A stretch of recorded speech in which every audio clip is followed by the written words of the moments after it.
अस्सलाम वालेकुम, नमस्कार, सत श्री अकाल एंड गुड इवनिंग। मैं हूँ आरज़ू काज़मी और आप देख रहे हैं पॉइंट ऑफ व्यू।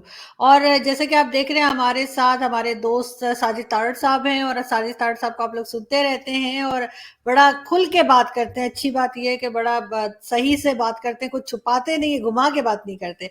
बहुत शुक्रिया सर कि आज आपने ज्वाइन किया। और सर आज हम आपसे यही बात पूछना चाहेंगे और बिल्कुल आपके स्टाइल में सीधे सीधे कि इमरान खान साहब एक बार फिर चाइना पहुंचे और वहां से लोन उन्होंने पकड़ लिया है और अब इसके अलावा ये जो है यूएस से यानी आईएमएफ से भी जो है वो लोन लिया जा रहा है। और साथ साथ रशिया, चाइना और काजाकिस्तान से लोन तकरीबन $5 बिलियन का लोन पाकिस्तान ले रहा है। सर वापस कौन करेगा? मैं इसको समझ नहीं आ रही कहां से शुरू करूं। खान साहब जा रहे हैं चाइना और जहां जाते हैं वो कहते हैं कि अल्लाह के नाम पे कुछ दे दें। मेरे छोटे छोटे वजीर हैं, मेरे छोटे छोटे मशीर हैं, कई दाढ़ी मूछों के बगैर हैं और कई ऐसे माँ बाप के हैं जिन्होंने माँ बाप ने घरों से निकाल दिए थे और मैंने संभाले हुए हैं। अल्लाह के नाम पे इनके लिए कुछ दे दें। इनको मैंने $1-1 बिलियन दे के तो इनको यूके या कनाडा में सेटल करना है, यही है। और इसके अलावा कौम के लिए तो कुछ नहीं मांगा जा रहा। कौम के लिए तो जो बाहर से पैसा जाता है वो भी खा पी जाता है। जिस तरह मैं हमेशा ये कहता हूँ कि वजीर आजम फंड से जिस तरह 120 अरब रुपया उड़ा है, उसका जवाब बल्कि आईएमएफ ने उगलवाया आपसे, वरना तो आप वो भी जवाब नहीं देते थे। ये पैसा कहाँ जा रहा है? ये पाकिस्तान नहीं जाएगा ये पैसा, ये तो सबको पता है, कोई ढकी छुपी बात नहीं है। ये दुबई, लंदन, कनाडा और अमेरिका में आएगा पैसा। और खान साहब की बिल्कुल यही वहां जाके होगा कि मेरे छोटे छोटे मशीर हैं, छोटे छोटे वजीर हैं, इनको दे दें पैसे। देखिए मैं अब इस पे आना चाहूंगा कि इसमें हुआ क्या हो क्या रहा है। देखें, पहले बाइडेन साहब की कॉल का इंतजार होता रहा, उन्होंने कॉल नहीं की। आपने आईएमएफ के दफ्तर के बाहर आके आपके वजीर 1 महीने में 4 आए, नाक से लकीरें निकाली, फिर वहां से सऊदिया से पैसे मांगे। और अब आप जिस तरह आप दूसरे कर्जों की बातें कर रही हैं, तो ये पाकिस्तान के लिए नहीं मांगे जा रहे, ये लंदन में प्रॉपर्टियां और दुबई के लिए मांगी जा रही है चीजें। अब चाइना की तरफ कहूंगा कि चाइना नाराज है आपसे। चाइना, आपका ये जो ट्रिप था हमारे जनाब हिज एक्सीलेंसी का, ये बायलैटरल नहीं था। ये सिर्फ एक आप विंडो देखी जा रही थी किस तरीके से मिन्नतें तरले किए जाएं और वहां जाने का बहाना बनाया जाए, और वो ओलंपिक के लिए किया गया और उनको जरूरत थी क्योंकि इस वक्त अमेरिका और आपका यूरोपियन यूनियन ने बाइकआउट कर रखा है, वहां से कोई डिग्नेटरी नहीं जा रहे वहां पे, तो उन्हें जरूरत थी। तो आपने उस विंडो को कैश कराने की कोशिश की, आप वहां जाना है आपने। और उसके लिए यहाँ पे काम होता रहा। पहले 37 रेगुलेशंस को डीरेगुलेट किया गया। एक नाकाम किस्म की वन विंडो जो नाम आपने दिया हुआ है, जिस तरह सीडीए की वन विंडो काम नहीं कर रही, उसी तरह की एक वन विंडो फिर खोली गई कि हर 15 दिन के बाद वजीर आजम साहब को रिपोर्ट पेश की जाएगी। तो इस तरह का लॉलीपॉप चाइनीज को दिया गया। हालांकि दासू जो वाकया था और क्वेटा में जो अटैक था, इसकी वजह से आपकी चाइनीज एडमिनिस्ट्रेशन नाराज थी। आपने जिस तरीके से उनको पैसे लगा के यहाँ पे घसीटा सी पैक के ऊपर आपके नैब की दस्तरस मौजूद नहीं है। इसी तरह के और कवानीन है जहां करप्शन को प्रमोट किया जाता है, वहां सी पैक के खाबे खाने के लिए। तो इसमें एक जो ट्रिप बनाया गया कि जाएं देखें कोई और पैसा निकला है वहां से, तो ये खैरात मांगने का एक सोच, तो वहां पे जाया जा रहा है। अब मैं चाइना की तरफ आना चाहूंगा कि चाइना में इसके एक तो वहां पे उन्होंने आर्टिफिशियल स्नो फॉलिंग करनी है जो कि एनवायरमेंट के खिलाफ है, गलत है। अमेरिका और यूरोपियन यूनियन को एतराज है उस पर। दूसरा, मैं उन्होंने एक बबल सिटी बनाया था जिसके बारे में उनका क्लेम था चाइना का कि ये कोविड फ्री होगा। वहां पे 200 लोगों का एक टेस्ट पॉजिटिव आ चुके हैं। और इसी तरह की और चीजें चाइना कर रहा है अपनी गुडविल को इम्प्रूव करने के लिए, बिजनेस को इम्प्रूव करने के लिए, क्योंकि कोविड के इम्पैक्ट की वजह से चाइनीज इकॉनमी भी खराब है। यहाँ एक और सोर्स आपको बताना चाहूंगा कि खान साहब ने एक ह्यूज लिस्ट दी थी उनको कि मैं अबू जरा अपने छोटे छोटे बच्चे साथ लेके आना चाहूंगा, तो उन्होंने वो मना कर दिया। उन्होंने कहा कि 4 वजीर लेकर आए, हम 4 वजीरों को ही पैसे दे देंगे, आप ज्यादा ये जो है दरबार ना अपना लेकर आए साथ। और एक और बात है इसमें कि प्रेसिडेंट शी जो प्रीमियर शी है वो नहीं मिल रहे। ये भी एक और स्नब करने का तरीकाकार है। इन्होंने बहुत की और वहां के प्रेसिडेंट मिलेंगे और वो प्रेसिडेंट इसी तरह के जिस तरह के हमारे आरफ अलवी साहब। तो वो एक लेकिन इस वक्त जिस तरीके से पाकिस्तान आइसोलेटेड है, तन्हाई का शिकार है, तो ये एक इंप्रेशन कायम किया जाएगा कि देखें हमने इतना पैसा भी ले लिया, चाइना भी गए हैं, हमारी हिमालय से ऊपर दोस्ती है, हमारी इतनी दोस्ती। खुदा रहा ये दोस्ती सिर्फ और सिर्फ है कि आपकी चाइना की इंडिया के साथ दुश्मनी। अगर 1 मिनट के लिए आंखें बंद करेंगे, इंडिया के साथ उनकी दुश्मनी ना होती तो फिर क्या हालात होते हैं। बिल्कुल। आखिरी पॉइंट जो मैं आपसे बताना चाहूंगा, आप क्या समझते हैं कि वो बहरे हैं, अंधे हैं चाइनीज? आप 140वें नंबर है करप्शन में, तो उन्हें पता नहीं है कि आप कितने रिलायबल हैं, आप करप्शन में किस तरह डूबे हुए हैं, आप किस तरीके से डबल गेम खेलते हैं। आपका क्या ख्याल है, वो बहरे और अंधे हैं चाइनीज? ये मैं मानता हूं कि वो चीज इजाद नहीं कर सकते, वो ढंग का आईफोन भी, ढंग का स्मार्टफोन नहीं बना सकते, लेकिन इतने भी अंधे ना समझे उनको। वो उनकी हर चीज जो है वो फाइनेंशियल रिलेटेड होती है। वो कर्जा देते हैं तो सूद इतना लेते हैं कि अगर वापस करना हो, तो करना तो अभी तक कोई भी बनाना रिपब्लिक अभी तक उनका कर्जा वापस नहीं कर सकी। उन्होंने एहसासे ही दिए हैं उनको। आपने भी एहसासे दे के जान छुड़ा ली है उनसे। ग्वादर और कराची आपने लिख के उनको दे दिया है, वो लेंगे, उनको रिकवरी आती है। श्रीलंका में उन्होंने रिकवरी ले ली है, जिबूती में भी रिकवरी लेंगे। उन्हें पता है कि ये करप्ट कंट्रीज की डील किस तरह करना है, क्योंकि उनके कल्चर का हिस्सा है करप्शन। मैंने बहुत अरसा पहले एक किताब पढ़ ली थी जिसका नाम है चाइना इंक। जरा देखें, मैं आपके देखने वालों को कहूंगा कि करप्शन की स्टोरियों से भरा पड़ा है। इस वक्त किताबें लिखी जा चुकी चाइना की करप्शन पे, क्योंकि इस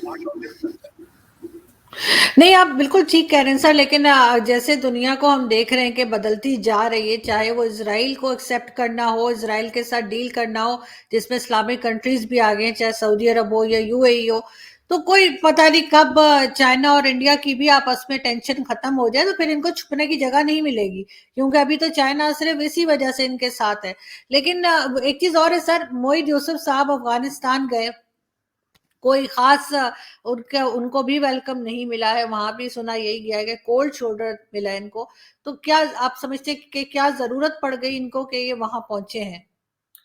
इसके आरजू मैं जो मजीद एक चीज ऐड करना चाहूंगा, मेरी हर एक जो मैं बात करता हूं वो रेफरेंस बेस होती है, वो मेरी पर्सनल ओपिनियन नहीं होती। अभी तक भी जो मैंने कहा है, जो चाइना के बारे में भी बोला हूं मैं, उसमें एक एक चीज बेस्ड ऑन रेफरेंस। अब मैं रेफरेंस देना चाहूंगा, डॉन न्यूज़पेपर का एक आर्टिकल है, कल परसों छपा है, जिसके अंदर यह लिखा गया है कि अफगानिस्तान के अंदर ईरान, कतर और भारत पाकिस्तान से अपनी सफारतखारी में और अपने इन्फ्लुएंस पे आगे निकल चुका है। ये मेरी ओपिनियन नहीं है, एक पाकिस्तानी न्यूज़पेपर की ओपिनियन है। अब मैं उसको ये सपोर्ट ये करना चाहूंगा कि मैंने जब ये पढ़ा, रिसर्च की कि हमारे एनएसए मोईद यूसुफ साहब वहां पे क्यों गए हैं, तो मैं फिर हैरान हुआ कि वो है नेशनल सिक्योरिटी एडवाइजर, लेकिन सिक्योरिटी की बात वहां नहीं की गई क्योंकि वहां हकानी साहब उनसे नहीं मिले। अब वहां पे करने क्या गए, मेरी इंफॉर्मेशन के हिसाब से वहां एग्रीकल्चर को प्रमोट करने और एजुकेशन को प्रमोट करने गए। अब मेरा सवाल दूसरा साथ ये होगा, और मेरे भाई अगर एग्रीकल्चर को प्रमोट करने गए हो तो पाकिस्तान की एग्रीकल्चर तो बंद पड़ी है। आप एक एग्रीकल्चर कंट्री हो लेकिन गंदम आप इंपोर्ट कर रहे हो। इस वक्त पाकिस्तान के अंदर किसानों को यूरिया तो मिल नहीं रही, तो पठानों को क्या मशवरा दोगे भाई? अगर आप खुद अपने घर में फेल हो तो लोगों को फेल होने का मशवरा देने जाओगे। और एजुकेशन सिस्टम आपका अपना खत्म हो चुका है। आपके सारे इशराफिया और एलीट क्लास के बच्चे सारे तो लंदन और अमेरिका पढ़ रहे हैं, तो आप पठानों को यह बताने गए हो कि लंदन किस तरह बच्चे भेजने, या ये सिखाने गए हो कि बच्चों को कनाडा किस तरह भेजना है, या कैनेडियन सिटीजनशिप किस तरह लेनी? क्योंकि मोईद यूसुफ साहब तो खुद अमेरिका के पढ़े हुए हैं, खुद ग्रीन कार्ड होल्डर हैं, सिटीजन हैं। तो लेकिन सर एक सेकंड सर, एक सेकंड में आपको सॉरी रोक रही हूँ, लेकिन सर आपकी बात से मुझे याद आया, आपने कनाडा का नाम लिया, तो इमरान खान साहब का तो कहना है कि कनाडा में 40% लोग बड़ी मुश्किलों में हैं और लोगों के पास खाने को नहीं है। अभी उन्होंने जो तकरीर की, खान साहब, मैं कहता हूँ खान साहब, खुदा रहा आपने सारे मुल्क को गुवाहाटी चप्पलें पहना दी, शलवारें कमीजें पहना दी। मिसालें आप ब्लूमबर्ग की देते हैं, मिसालें आप कनाडा की देते हैं, अपनी इकोनॉमी को कंपेयर करते हैं। मैंने गुजारिश की थी अपने वजीर आजम हाउस के माली से पूछ लें किसी दिन, आप किसी दिन अपारा मार्केट रोक के किसी साइकिल वाले से, मोटरसाइकिल वाले से पूछ लें कि मेरा बच्चा तेरे महीना किस तरह गुजरता है। खान साहब, आपको महंगाई नजर नहीं आती। आपका एक 100 से ज्यादा मशीर और वजीर, सारा डॉलर और पाउंड जिनकी इनकम है, उनको क्या पता है महंगाई क्या होती। आप तो वो लोग हैं फ्रेंच रेवोल्यूशन वाले कि आटा नहीं मिलता केक खा लिया करो, रोटी नहीं मिलती तो केक खाओ। भाई आप तो केक ना पाकिस्तान को दो खुदारा। मैं हमेशा आज भी दुआ करूंगा, या मेरे मालिक पाकिस्तान को कोई पाकिस्तानी लीडर दे जिसका जीना मरना वहां हो, बच्चे उसके वहां हो, वही बचा सकेगा। ये डॉलरों पाउंडों वाले आपके इंपोर्टेड जो है, देखें पाकिस्तानी कौम इंपोर्टेड चीजों में इतना बिजी हुई। पहले इन्होंने इंपोर्टेड कपड़े खरीदे, घड़ियां खरीदी, गाड़ियां खरीदी, अब लीडर भी सारे इंपोर्टेड। अल्लाह अमान अल हफीज। तो नहीं सर, बिल्कुल यहाँ पे तो खैर ये एक कॉम्प्लेक्स है हम यहाँ पे पाकिस्तानियों में कि जी इम्पोर्टेड चीज़ों का, इसीलिए शायद लीडर भी वही लेकर आ गए। लेकिन सर साथ ही अगर हम बात करें पोजीशन की, क्या पोजीशन पार्टीज क्या कर रही हैं अभी? एक कोई कह रहा है, मौलाना फजल रहमान कह रहे हैं जी मैं 23 मार्च को जो है वो निकालूंगा, जलसा जुलूस करूंगा। और इसी तरह से बिलावल भुट्टो ने भी जो है वो फरवरी की कोई डेट दी हुई है। और साथ सभी कह रहे हैं, लेकिन साथ साथ यूसुफ रजा गिलानी साहब ने रिजाइन किया है और उस वक्त वो गायब हो गए थे जब वो बिल पेश किया गया था कि जी ये हमारा स्टेट बैंक एक हुआ करता था जो अब आईएमएफ को हमने गिफ्ट कर दिया है। देखें यूसुफ रजा गिलानी साहब, मैं बड़ी हंसी आई मुझे। यूसुफ रजा गिलानी साहब ने एक तो रिजाइन दिया, तो जो कपड़े पहने हुए थे सारे बड़े इंपॉर्टेंट थे, खुद दादा और नाना है, और उनके सर पे एक भी बाल सफेद नहीं था। बड़ी तैयारी करके आए हैं। और मेरी इंफॉर्मेशन के हिसाब से जब ये वजीर आजम थे तो किस तरीके से ये मेकअप करके डेली बेस पे घर से निकलते थे, फिर ये दूसरे बाहर दौरों पे जाते थे तो दिन के अंदर 3-3 किस्म के सूट चेंज करते थे। उसी तरीके से वो नजर आए हैं जिस तरह कोई सऊदी शहजादा हो, इस तरह वो आए। उन्होंने ब्लेम किया कि मुझे इंफॉर्मेशन पूरी नहीं मिली।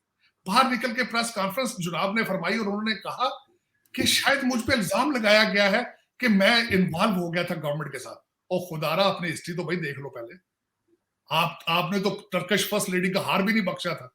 बिल्कुल, मैं भी वही कहने वाली थी फिर आपको। आप लोग किस तरह ना तो कहें वो कि आपने वो पैसे। हीरो हीरो का हार गायब कर दिया था इन्होंने, बिल्कुल। इन्होंने एंजेलिना जूली गई थी तो जिस तरीके से उसके साथ डील किया था, उसने वापस आके इंटरव्यू दिया था कि कंट्री मर रहा है भूख के साथ, जलजले के साथ। और इनकी फैमिली ने मुझसे किस तरह जहाजों में बैठ के मुझसे मिलने आए, तस्वीरें बनाने।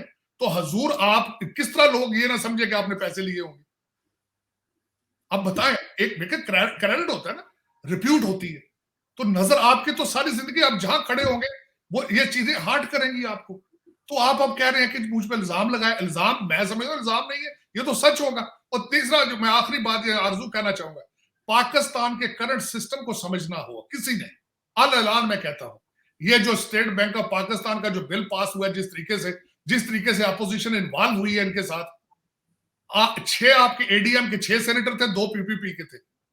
अपोजिशन की अक्सरियत थी सेनेट में, जिस तरह पास हुआ है, 2 चीजें इन्होंने रिजल्ट निकाली। मुझे किसी ने कहा या एटीएम इस्तेमाल हुई है इसमें सेनेट में, या कहीं से काले थर्ड पार्टी ने की है। तो ये इसका मतलब ये है कि आप पैसे और इन्फ्लुएंस के बाद चल ही नहीं सकते। आपकी हर चीज फॉर सेल है। आप पैसे ले लेते हैं या इन्फ्लुएंस आपकी मजबूरियां, आपकी फाइलें बन चुकी हैं। और इन चीजों पे आप कहीं भी पाकिस्तान के फायदे में फैसला नहीं कर सकते। ये सेनेट का बिल जो है ये प्रूव करता है कि अपोजिशन आपकी पाकिस्तान में डजंट एग्जिस्ट। हाँ, एक चीज है कि करप्शन में अलायंस है आपकी हर पार्टी, आपकी हुकूमत, आपकी ब्यूरोक्रेसी, आपका हर इंस्टीट्यूशन, आपका एक अलायंस है कि आना है, आए मिल के पाकिस्तान को लूटना। सर एक चीज मुझे बताइए कि अब यहाँ पे जो प्राइम मिनिस्टर्स आते हैं पाकिस्तान में, जाहिर है कि किसी छोटे फैमिली से तो आते नहीं है कि कोई मिडिल क्लास हो या कोई लोअर मिडिल क्लास हो। ये सब के सब अपर क्लास से हैं, करोड़पति अरबपति सब आते हैं, चाहे यूसुफ रजा गिलानी हो या इमरान खान। लेकिन इमरान खान ने अपने तोहफे छुपा दिए, सुना के जी वो सोने की घड़ी जो थी वो बेच दी, गोल्ड छुपा दिया, कितने किलो गोल्ड था।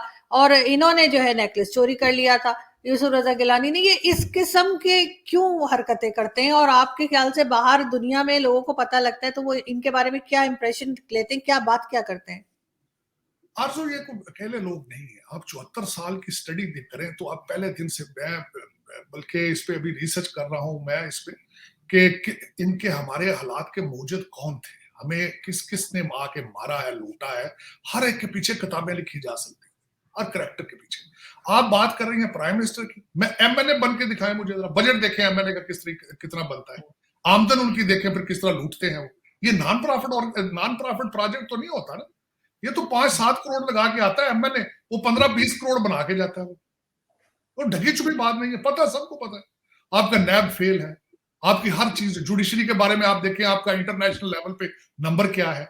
आज आपके चीफ जस्टिस साहब रिटायर हो रहे हैं, उसके बारे में जब मैं थोड़ी रिसर्च कर रहा था, तो पहले एक हमारे चीफ जस्टिस जो थे अपना, उनके दौर में आपके 39,000 केसेस अल्तवा का शिकार थे। उससे पिछले चीफ जस्टिस आए तो वो 41,000 पे गए खोसा साहब के। आज के जो चीफ जस्टिस साहब रिटायर हो रहे हैं तो 53,000 केसेस इल्तवा का शिकार है। तो आपके जिस कोई एक इंस्टीट्यूशन में चैलेंज करता हूं, मेरे से कोई आर्गू करे, मुझे कन्विंस करे कि फला इंस्टीट्यूशन 74 साल में देखें इंप्रूव करके अपने हाईएस्ट पीक पे जा चुका है।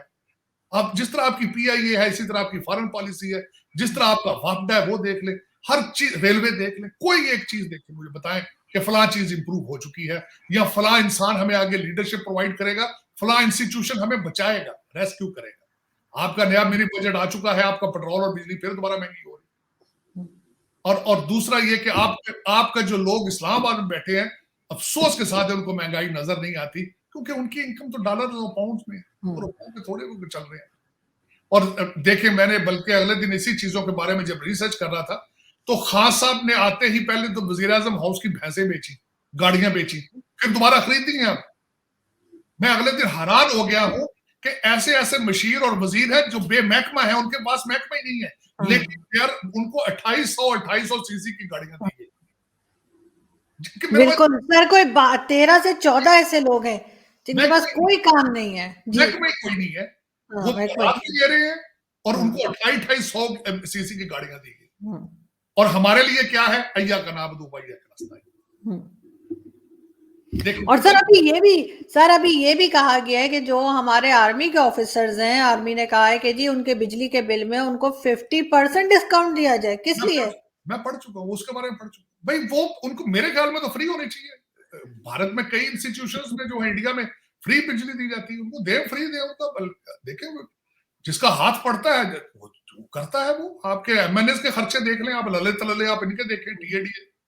जरूरत है, इनको पता ही नहीं लेजिस्लेशन क्या है, लेजिस्लेशन के स्पेलिंग नहीं कई लोगों को आते होंगे। आप कहते हैं कि लेजिस्लेशन इन्होंने करनी है, और लेजिस्लेशन ही कर रहे हैं। जो एसबी, जो स्टेट बैंक का जो पाकिस्तान का बिल जिस तरीके से उसको इन्होंने चेंज किया, ये लेजिस्लेशन है। और फिर कभी सदारती निजाम की बत्ती दिखा दी जाती है। देखिए, बिल्कुल इसी तरह है कि आपका खाना अच्छा ना बने तो आपके चूल्हा खराब था, आपका गाड़ी ना चल रही हो तो आपके ड्राइवर ही खराब था मेरा भाई। तो आप कह रहे हैं प्राइम मिनिस्टर पार्लियामेंट्री सिस्टम से प्रेसिडेंशियल सिस्टम के पास चले। एक ऐसा धोखा, एक ऐसा फ्रॉड। और मैं खुद उसमें मुतासरीन में शामिल हूं। उसकी वजह यह है कि दुआएं कर करके पाकिस्तान के लिए, और इनको यही नहीं पता कि मादरे मिल्लत ये माँ है आपकी जिसके कपड़े फाड़ रहे हैं आप। सर इनको तो खैर पार्लियामेंटेरियन की स्पेलिंग नहीं आएगी। अगर आप पार्लियामेंटेरियन से बोलें जो पार्लियामेंट के अंदर बैठे हुए, जिस तरह के लोग हैं, जिस तरह से स्पेशली हमारे यहाँ जो आते हैं, जिस तरह से इलेक्शन लड़के। लेकिन सर ये मुझे बताइए कि पाकिस्तान कब तक इस तरह चल पाएगा, कर्जे ले लेकर? कहाँ तक दुनिया हमें पैसा देगी, या हम बिल्कुल एक फेल्ड स्टेट की तरफ जा रहे हैं? नहीं, फेल स्टेट तो आप तब कहेंगे कि पहले कुछ चल रही हो चीज। मेरी अगले दिन किसी से ये आर्गूमेंट हो रहा था, उसने कहा 74 साल से पाकिस्तान को चल रहा है। मैंने कहा चल रहा है, चल तो सोमालिया भी रहा है, चल तो अफगानिस्तान भी रहा है, कुछ रुका है वो? मुल्क के 2 टुकड़े हो चुके हैं पहले ही, अब ये देखें। और ये चल रहा है कि बैंकरप्सी के सर पे पहुंच चुके हैं आप। ये चल रहा है। आप में छोटी सी, मैं उसी में आर्गूमेंट मैंने की है कि पीआईए की टोरंटो फ्लाइट आती है, पहले तो वो सारे एस्टिमेट भाग रहे हैं वहां से। इन्होंने अपना उस पे एक रेगुलेशन बनाई कि उनके पासपोर्ट होल्ड कर लिए जाएंगे। अब वो पासपोर्ट छोड़ के भाग रहे हैं। मैंने जब उसमें मजीद रिसर्च की तो आपकी फ्लाइट जो टोरंटो आती है वो ड्रग्स भी लेके आ रही है। ये कैनेडियन न्यूज थी जो मैंने पढ़ी। क्या ख्याल है आपको? आपके एयर मार्शल साहब, आपने सिविलियन छोड़ के एक एयर मार्शल को आपने उसका हेड बनाया, क्या ख्याल? उनको नहीं पता इस बात को? बिल्कुल पता है, सबको पता है जो कुछ भी इस वक्त पाकिस्तान में हो रहा है। लेकिन इसमें दो चीजें नहीं है, नेशनलिज्म नहीं है, खौफ खुदा नहीं। सर इसी तरह से अगर मैं लास्ट में आपसे पूछना चाहूँ कि अभी 2 दिन पहले 2 क्रिश्चियंस को गोलियां मारी गई, वो न्यूज़ हो सकता है आपने आपने देखी हो, उसमें से एक जो है उनकी डेथ हो गई और दूसरे शदीद जख्मी है। और जो है वो हमारे यहाँ ये चीज बढ़ती जा रही है सर, इंटॉलरेंस दूसरे रिलीजन को लेकर जो है, कभी हम हिंदुओं को तंग करते हैं, कभी हम क्रिश्चियंस को मार देते हैं, कभी पारसी कंपाउंड में घुस जाते हैं, कहते हैं कि 10 लाख दो नहीं तो अपना घर आधे पैसों में बेचो। ये चीज बढ़ती जा रही है, क्यों कंट्रोल नहीं कर पा रही है? देखें, ये इनको पता है, हर चीज का पता है कि हमारे हम कहाँ जा रहे हैं। इनके पास विल नहीं है, ख्वाहिश नहीं है। देखें, आप क्रिश्चियंस की बात कर रहे हैं, हिंदुओं के हालात सिंध में ढके छुपे हैं। हरि सिंह नलवे का स्टैचू हरिपुर से आज उतारा गया। वहां पे महाराजा रंजीत सिंह का स्टैचू जो है वो लाहौर में वो अक्सर तोड़ा जाता है। मैं ये वजह ये है कि आपने हिस्ट्री नहीं इनको बताई। ये दो वाकया जो मैंने बताए, महाराजा रंजीत सिंह एक वाहिद एक इंसान था जिसने उस एरिया के अंदर एक लोकल आदमी था जिसने इतनी बड़ी एम्पायर खड़ी की थी, गुजरावाला से। हरि सिंह नलवा जो था, ही वाज फ्रॉम गुजरावाला। किए होंगी ज्यादतियां उनकी, वो भी मैं ये नहीं उनकी एडवोकेसी करूंगा कि उन्होंने ज्यादतियां नहीं की होंगी, लेकिन they were sons of the soil, history का हिस्सा है। उनका स्टैचू डैमेज करने से हिस्ट्री चेंज नहीं होगी। और जिस तरीके से टॉलरेंस खत्म की जा रही है, आप बात कर रहे हैं कि क्रिश्चियन के साथ शिया सुन्नी फसाद देखें तो वो कम है। मरज़इयों के हालात आपने जिस तरीके से पाकिस्तान में कर दिए गए, इनको टॉलरेंस। अच्छा, आप इनकी बात कर रहे हैं, आप ओवरऑल पाकिस्तानियों की जिंदगी का देख लें, माइनॉरिटीज का तो हमने सीखा ही नहीं ना, वो तो टॉलरेंस है ही नहीं है। और एक खास तबके के सामने आप हर दफा घुटने टेक देते हैं। You have given them licence to kill. Law and order को रिट कहीं दिखाए तो मुझे बताया ना कि रिट चल रही, वहां रिट ऑफ गवर्नमेंट है। ये कमजोरियां है पाकिस्तान की, कमजोरियां। सर डर क्यों जाते हैं ये इस तरह के रिलीजियस पार्टी से? डर क्यों जाते हैं? वोट तो उनको मिलते नहीं है, कभी भी हुकूमत तो कोई नहीं बना पाया, लेकिन दबा लेते हैं ये लोग, डरा लेते हैं। देखें, ये ग्रुप तैयार किए जाते हैं, ग्रुप तैयार किए जाते हैं अपने मुफाद के लिए यूज करने के लिए, फिर वो अल्टीमेटली कमजोरियां, वो आपका फिर वही लोग आपकी कमजोरियां बन जाते हैं। लेकिन फैसला करने वालों को सोचना चाहिए कि किस डायरेक्शन में आगे जा रहे हैं। लेकिन खतरे की घंटियां केपीके से में भी बजी हैं, पाकिस्तान में बज रही हैं। आपके जब सेक्रेटरी, आपके जब मिनिस्टर ऑफ इंटीरियर कह दे कि दहशतगर्द जो है इस्लामाबाद में पहुंच चुके हैं, इससे अलावा मैं इस पे क्या बोलूं? इस पे मैं क्या और बोलूं? आपके खुद की हुकूमत कह रही है कि दहशतगर्द इस्लामाबाद आ चुके हैं। और क्यों आ चुके हैं, क्यों आ रहे हैं? ये किसका काम है सेव करना चीजों को? इनके स्टेप किसने लेने हैं? आपने, बल्कि देखें, आप कौम का इतना पैसा और टाइम जाया किया आपने अपनी नेशनल सिक्योरिटी पॉलिसी बना के, और मुझे अभी तक उसकी तकरीर नहीं भूलती आपके एनएसए की। उन्होंने पाकिस्तान में शख्स आपकी सेफ्टी, आपकी सालमियत और आपकी माशी चीजों की गारंटी पाकिस्तान देता है। कोई गारंटी सिर्फ पेपरों में दे रहा है? सेव करो उनको। जो सिटीजन जिनकी बात आप क्रिश्चियंस की कर रहे थे, they were Pakistani, regardless what their belief was. और 21वीं सदी में अगर बिलीफ के ऊपर आपने किसी को पर्सनल आपने डैमेज देना है, तो मैं समझता हूं लानत बेशुमार है उस चीज में। अच्छा, और सर तमाशा करने के लिए, नौटंकी दिखाने के लिए जो है वो ताहिर अशरफी साहब और दूसरे लोग उनके चर्च में जाके नमाज पढ़नी शुरू कर दी। अब ये किसी को इजाजत देंगे कि वो मस्जिद में आके कोई हिंदू या कोई सिख या कोई ईसाई अपने हिसाब से अपनी इबादत करे? ये बताने के लिए कि जी हम तो बड़ा उनके साथ है जिनको मार दिया गया, जैसे ना ये पहले हैं ना ये आखिरी हैं। हम कब से देख रहे हैं यही कुछ होते हुए, यहाँ तक कि वो श्रीलंकन को मारा था उसके बाद भी शर्म नहीं आई। देखिए, वो जिंदा इंसान को जला के सेल्फियां बनाई। मैंने बताया था आपको, मैं क्रिश्चियन कंट्री के अंदर बैठा हुआ, आप सोच लें, मैं पाकिस्तान से ज्यादा सेफ हूं यहाँ पे। मुझे पाकिस्तान से ज्यादा मजहबी आजादी है यहाँ पे। मुझे सऊदी अरेबिया से ज्यादा मजहबी आजादी है यहाँ पे एज ए मुस्लिम। लेकिन देखें, सोचना पड़ेगा हम किस डायरेक्शन पे जा रहे हैं। हमारे फैसला करने वालों को सोचना होगा। सोचें प्लीज, क्यों आगे अब गलतियों की गुंजाइश आपके पास मौजूद नहीं है। और कर्जे लेना बंद करें। आपके पास पैसा बहुत ज्यादा मौजूद है, पहले अपने रिसोर्सेज आपके पास बहुत ज्यादा मौजूद है। ये मर्सिडीज, बीएमडब्ल्यू, ये प्राडो, ये अपने आईफोन, ये लल्ले तरले इंपोर्ट करना बंद करें। खुदारा इन चीजों को कंट्रोल करें। पाकिस्तानी लीडर ढूंढे अपना, कोई पाकिस्तानी निजात दहंदा ढूंढे कोई, जिसका मरना जीना पाकिस्तान के अंदर हो, नेशनलिज्म पैदा करें, कौमियत पैदा करें, अपनी पार्टियां ना बनाए, अपनी कौमियत बनाए। ये बहुत जरूरी है। अब आप आगे चल नहीं सकेंगे क्योंकि आप बहुत बदनाम हो चुके हैं। आप दुनिया के हर मुल्क के कैपिटल में बदनाम हो चुके हैं।